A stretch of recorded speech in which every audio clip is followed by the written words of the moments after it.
Okay, so this is the long-awaited update to my blog uh, that was detailing all the stuff we did on Farm Hero. Um, it's been probably like 6 months, 5 months maybe since I last updated it. So I decided that it'd be a lot easier just to do like a video update on it. So I think we left off. It was about halfway through the shoot last time I updated it. Um, so I'll do some of the highlights and or lowlights, I guess. That may or may not bear some sort of retelling that you may care about. Um, Probably the best slash funniest story on the entire thing was um, when you see the movie, there's supposed to be a dance scene that was making fun of the West Side Story dance scene. Um, and actually, when I wrote it and in my head, it looked great. We even Adam, our sound guy, actually even him and Fernando, actually made a parody of the West Side Story fight song.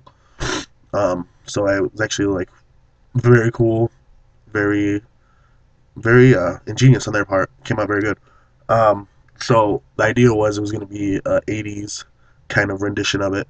So we dressed everybody up in this fantastic '80s gear, and the song itself was very '80s. It had a lot of synth, a lot of digital effects in it,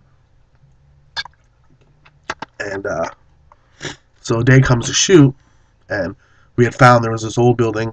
Used to be an old bar in Lake Station somewhere, and it had some great graffiti on it on the wall. That would just be perfect. It would just we wouldn't have to do anything. It was great production value already, and it saved us the time of having to do anything. So day of the shoot comes, we all head over there. It's about maybe 5 minutes away from where we were shooting at Fernando's house earlier in the day. So we head over, and it's fantastic because like everyone's dressed in this like terrible '80s garb. There's tons of denim. There's like bangle bracelets and like scarves and just all kinds of like ridiculous stuff that um, you would see maybe in a Madonna video from the '80s or any Hughes movie. So we get there and we're starting to set up our equipment, and all of a sudden, boys in blue come. Now the particular police that responded were not Lake Station police; they were New Chicago police.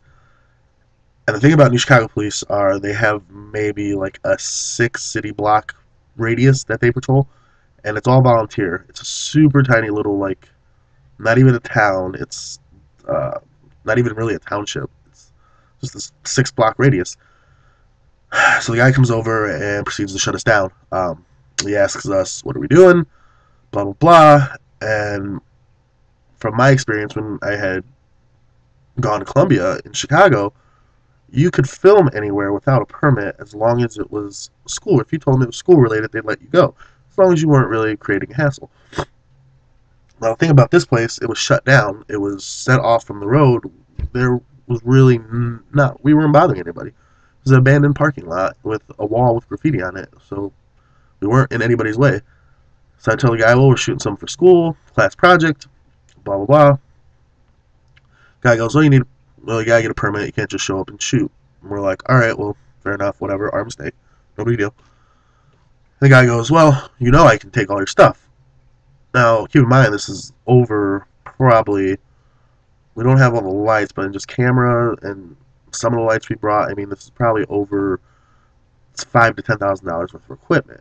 And I mean, everyone was super polite when we just said we were gonna leave, and the guy just goes, "Well, I can take it."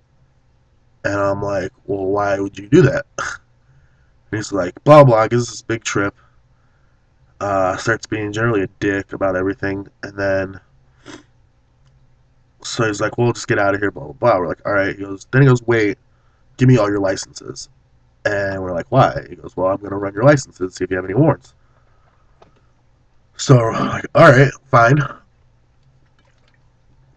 So he runs everyone's license. Um, so we're there another. I mean, at this point, we're like a half an hour, 45 minutes until when he originally showed up, and Then he tells, as he's running his licenses, he starts telling us, he's like, "Oh, so you're doing this for school?" And we're like, "Yeah." I'm like, "Yeah, blah blah blah." And he's like, "Oh yeah." He's like, "I went to school." He goes, "Didn't last long. Got kicked out." And I'm like, "Oh yeah, that all right, that's cool." And it was just generally a big debacle, and like, so he tells us that whatever, you can't film anywhere in public spaces unless you get a permit, blah blah blah. So we're like, all right. So he finally lets us go after what comes to a total of about maybe 45 minutes to an hour of wasted daylight. So we get back, go back to Fernando's house. We're sitting around, and I get a phone call. Literally like 5 minutes after we left the scene, and it turns out it's like the whoever the board or uh, people, whoever run that particular New Chicago little place. It's one of her. It's that lady, and she's like, "Hey, I just talked to one of the officers. He told me what happened. Um, we'd like, I'd like for you to shoot." And so I get in a conversation with her.